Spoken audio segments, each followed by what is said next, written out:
Bukan dengan kekuatanku ku dapat jalani hidupku tanpa Tuhan yang di sampingku. Ku tak mampu sendiri. Engkaulah kuatku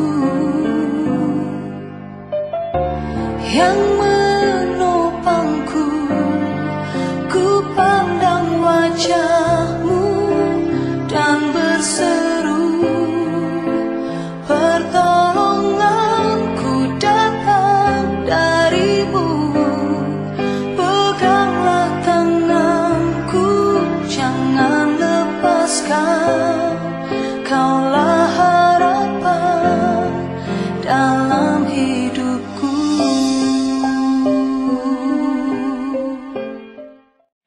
Shalom, selamat pagi Bapak Ibu Saudara-saudari yang terkasih di dalam Tuhan kita Yesus Kristus.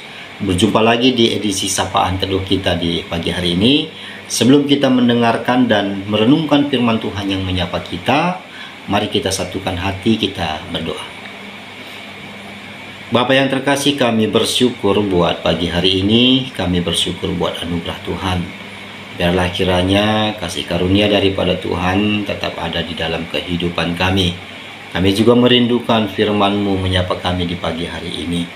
Berbicaralah kepada kami ya Bapa, demi Kristus Yesus kami berdoa dan mengucap syukur.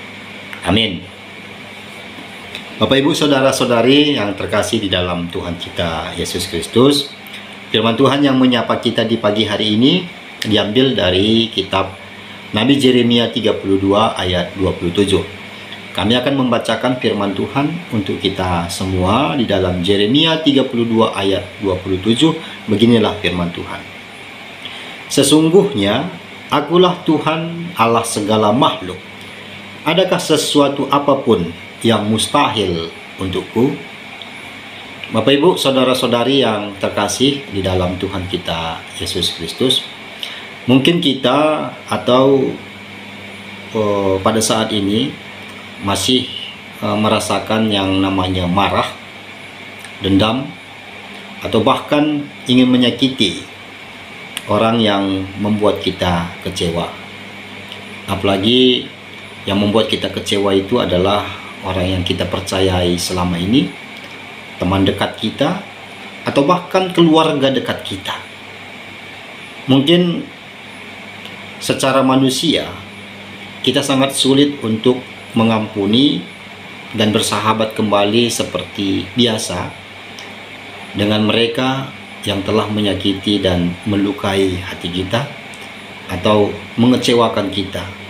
Apa yang kita percayai selama ini, apa yang kita ceritakan selama ini kepada mereka, ternyata yang kita terima adalah kekecewaan. Di pagi hari ini, firman Tuhan akan menyapa kita melalui kisah hubungan Allah dengan bangsa pilihannya, ataupun bisa dikatakan bangsa yang ia percayai. Di masa periode pemberitaan Yeremia, Tuhan memberikan tugas pokok kepadanya untuk memulihkan kembali situasi keagamaan dan situasi sosial bangsa Yehuda ataupun bangsa pilihan Allah.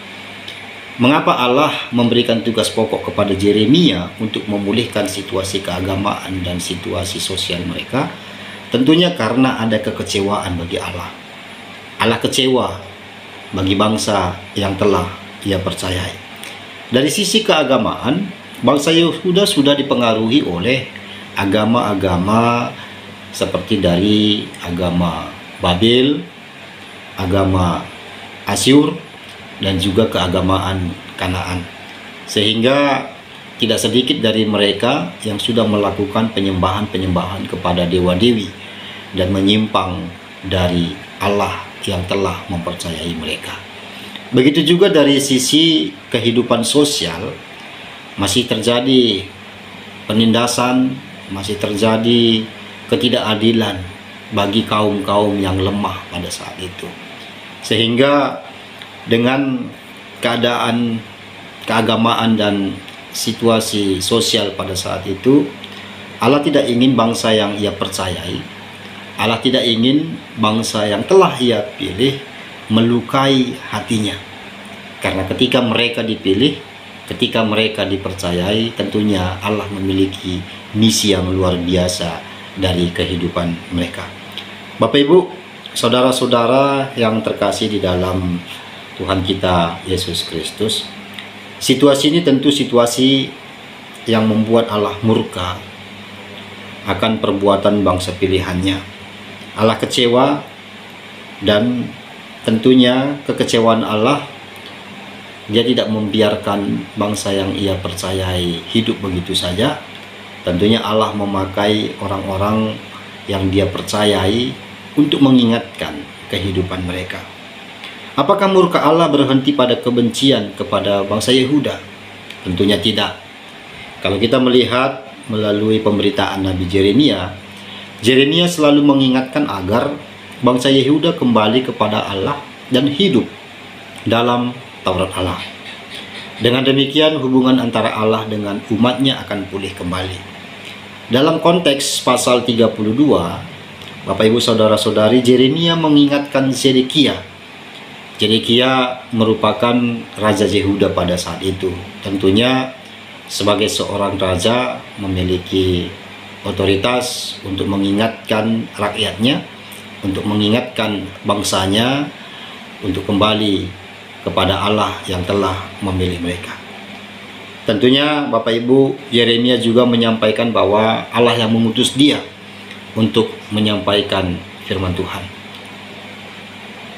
Yeremia berfirman melalui apa yang Tuhan firmankan kepada dia, Tuhan akan mendatangkan murkanya jika mereka tidak kembali kepada Allah. Dan bangsa Yehuda akan diserahkan kepada orang-orang Kasdim, dan juga akan diserahkan kepada bangsa Babil di bawah pemerintahan Nebukadnezar.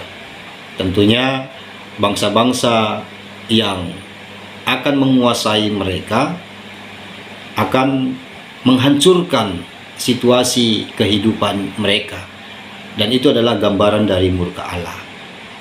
Bapak Ibu Saudara-saudari, tentunya Allah juga tidak ingin bangsanya mengalami kehancuran, tetapi Allah ingin supaya mereka kembali kepada Dia.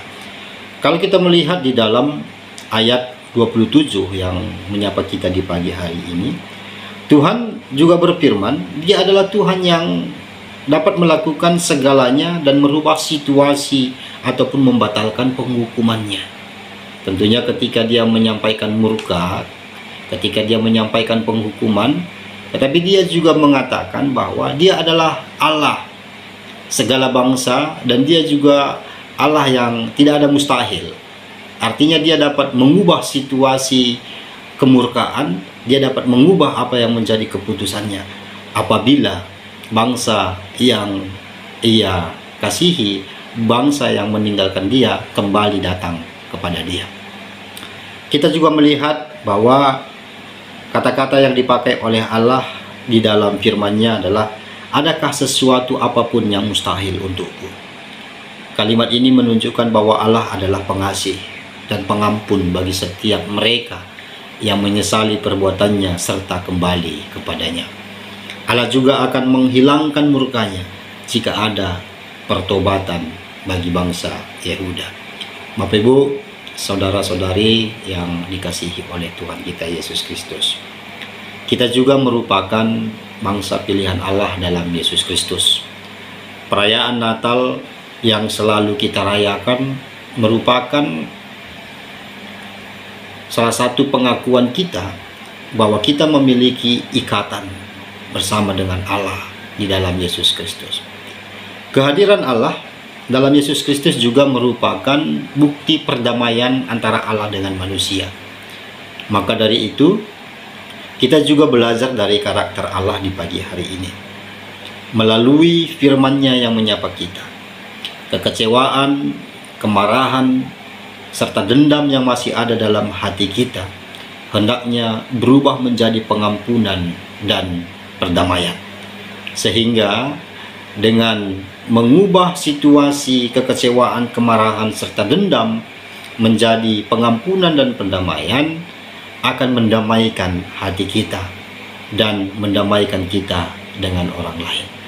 Di dalam hubungan kita dengan orang lain, tentunya ada pergesekan-pergesekan, ada kekecewaan.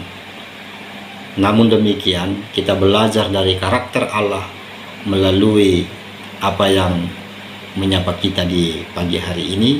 Kita juga diingatkan untuk mau mengampuni seperti Allah mau mengampuni kita, manusia yang berdosa. Tuhan memberkati kita di hari ini. Tuhan menyertai kita dan Tuhan mengajari kita dalam setiap langkah yang kita lalui. Amin. Mari kita bersatu dalam doa. Kita berdoa. Bapa yang terkasih, kami bersyukur buat firman-Mu yang menyapa kami. Kami belajar melalui karakter Allah bahwa Allah adalah Allah yang pengampun. Allah dapat mengubah situasi kekecewaan dengan pengampunan. Kami juga belajar bahwa di dalam kehidupan kami, hubungan kami dengan orang lain, kami juga diingatkan oleh Tuhan untuk mengampuni jikalau kami kecewa, kami dendam, kami marah terhadap teman kami. Terima kasih ya Bapa buat firman-Mu yang menyapa kami. Pada kesempatan ini ya Tuhan, kami berdoa buat jemaat Tuhan yang ada di GBKP Runggun Pondok Gede. Tuhan memberkati semua jemaat Tuhan. Kami berdoa buat serayan Tuhan yang Engkau pakai melayani pendeta kami, pertua diaken kami, begitu juga dengan pertua diaken emeritus.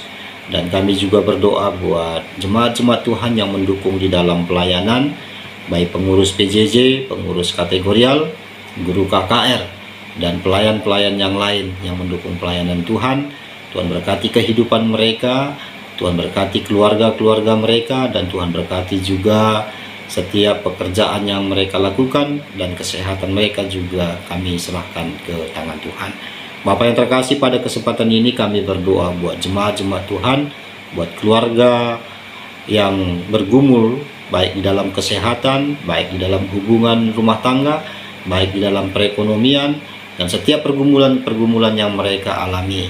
Biarlah Tuhan hadir sebagai solusi, biarlah Tuhan tetap memberkati kehidupan mereka.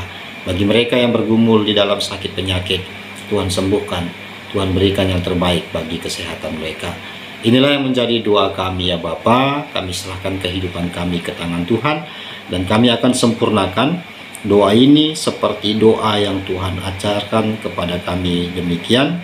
Bapa kami yang ada di sorga, dikuduskanlah nama-Mu, datanglah kerajaan-Mu, jadilah kehendak-Mu di bumi seperti di sorga. Berikanlah kami pada hari ini makanan kami yang secukupnya, dan ampunilah kami akan kesalahan kami, seperti kami juga mengampuni orang yang bersalah kepada kami. Dan janganlah membawa kami ke dalam pencobaan, tetapi lepaskanlah kami daripada yang jahat. Karena Engkaulah yang mempunyai kerajaan, dan kuasa, dan kemuliaan sampai selama-lamanya. Amin. Tuhan memberkati kita semua. Shalom.